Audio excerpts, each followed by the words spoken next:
যখন বিচারক ও বিচার বিভাগের সঠিক মূল্যায়ন হচ্ছে না, ন্যায় বিচার প্রদান করার ক্ষেত্রে বিচারকগণ বাধা প্রাপ্ত হচ্ছেন, ঠিক তেমনই এক ক্রান্তি লগ্নে আপনি বিচার বিভাগের হাল ধরেছেন।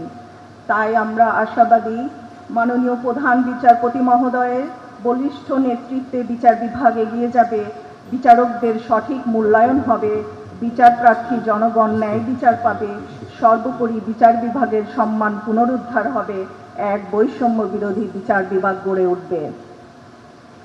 একই সাথে বিচার বিভাগীয় কর্মকর্তাদের পক্ষ থেকে কৃতজ্ঞতা জানাই এমন একটি অনিন্দ সুন্দর আয়োজনের জন্য। এই আয়োজনের মাধ্যমে আমরা যেমন বাংলাদেশের মাননীয় প্রধান বিচারপতি মহোদয়ের দিক নির্দেশনা পেতে যাচ্ছি, ঠিক তেমনই সুযোগ হয়েছে আমাদের কিছু কথা মহোদয়ের নিকট তুলে ধরার। মাননীয় প্রধান বিচারপতি মহোদয়, আমরা আজীবন পড়েছি এবং জেনেছি বিচারের বাণী নিভৃতে কাঁদে, কিন্তু কেউ হয়তো জানে না যে শুধু বিচারের বাণী নয়, বরং বিচারকও অনেক সময় ঘটনার পরিপ্রেক্ষিতে নীরবে কাঁদে। কারণ বিচারকের বলার জায়গা ও সুযোগ কোনোটাই থাকে না। ধারণা করা হয় বিচারকের মুখ বন্ধ থাকবে, কান দিয়ে শুনবে এবং হাত দিয়ে লিখবে। আমরা আমাদের অভিভাবক মহোদয়কে জানাতে চাই, বিচারকেরাও অবিচারের শিকার হয়।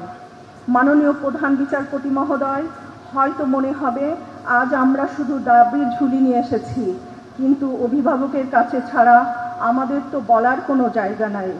আমাদের এমন অবস্থা যে সুনির্দিষ্ট বদলির অভাবে আমাদের অনেক বিচারক দিনের পর দিন বাড়ি থেকে শত কিলোমিটার দূরে মনের কষ্ট নিয়ে বিচারের। আমাদের বাংলাদেশ নতুন করে স্বাধীনতা লাভ করেছে, তার পেছনে মূল কারণ ছিল মেধার লড়াই। আমরা বিচার বিভাগেও মেধার জয় দেখতে চাই। কর্মচারী নিয়োগের ক্ষেত্রে মেধাভিত্তিক নিয়োগের স্বাধীনতা চাই। মাননীয় অভিভাবক, ফৌজদারি বিচারে বিলম্বের এবং সাজার হার কম হওয়ার অন্যতম প্রধান কারণ হলো ত্রুটিপূর্ণ তদন্ত প্রক্রিয়া। অন্য আরেকটি কারণ হলো দুর্বল প্রসিকিউশন। ফৌজদারি বিচার প্রক্রিয়া ত্বরান্বিত করার জন্য এবং ন্যায় বিচারে নিশ্চিতে বিচার বিভাগের অধীনে ইনভেস্টিগেশন এজেন্সি এবং প্রসিকিউশন বিভাগ থাকা অতি জরুরি। তা না হলে অন্যের দায়ভার বিচার বিভাগকে গ্রহণ করে